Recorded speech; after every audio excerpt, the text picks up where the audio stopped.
Hi Glasskin fam, welcome back to another esthetician video.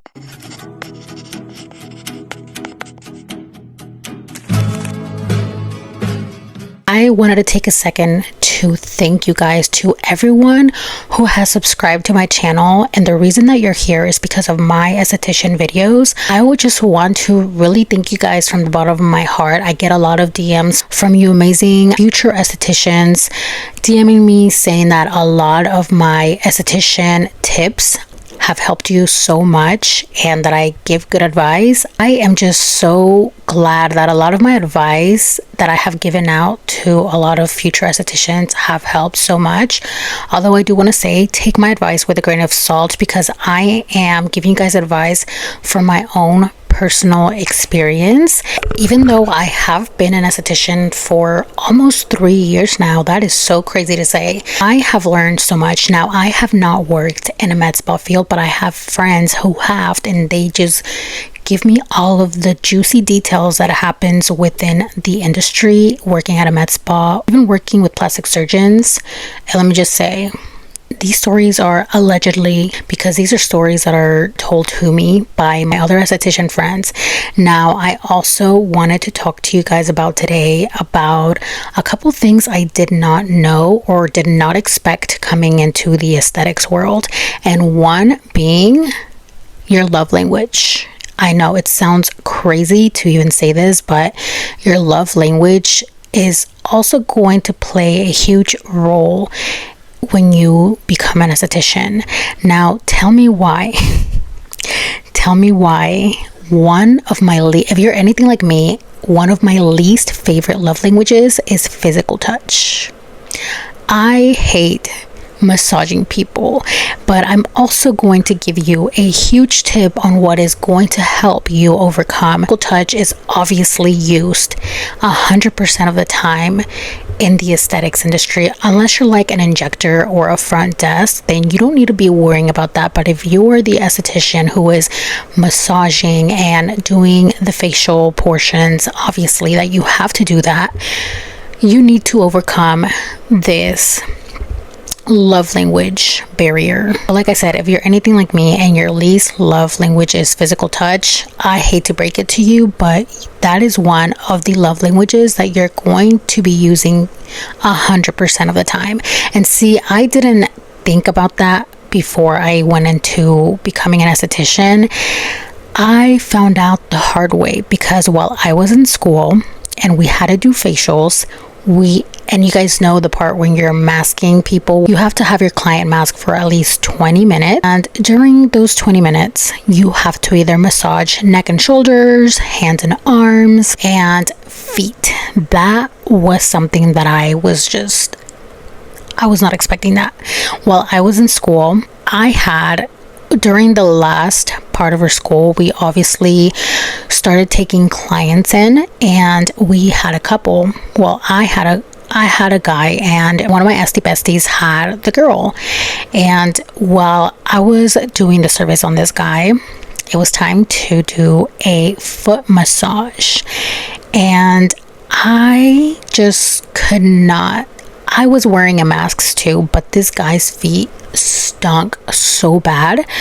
I was traumatized. So whenever I decided to go solo, that was one thing I did not add to my menu.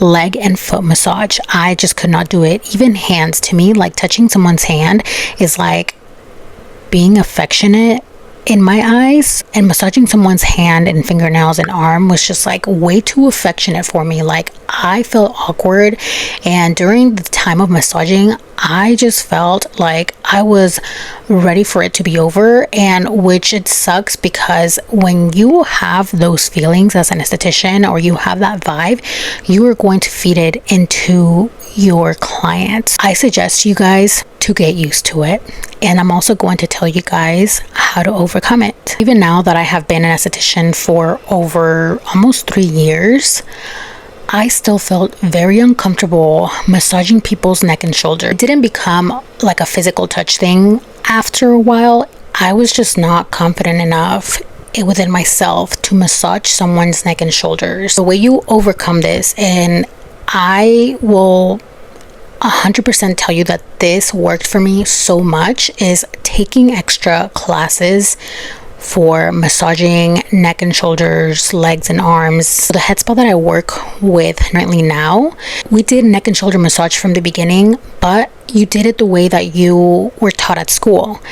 But something that they recently added into the menu is lymphatic massage. And when I tell you guys the level of confidence that added into my life is crazy.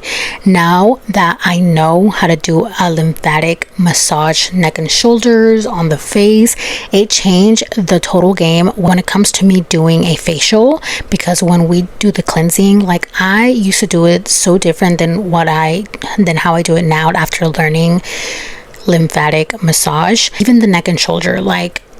So the one updated advice that I would give you as of now, if you're someone like me whose least love language is physical touch, is I highly advise you to take that extra course, because just the protocol of it, it is amazing, you guys. I can't even explain it.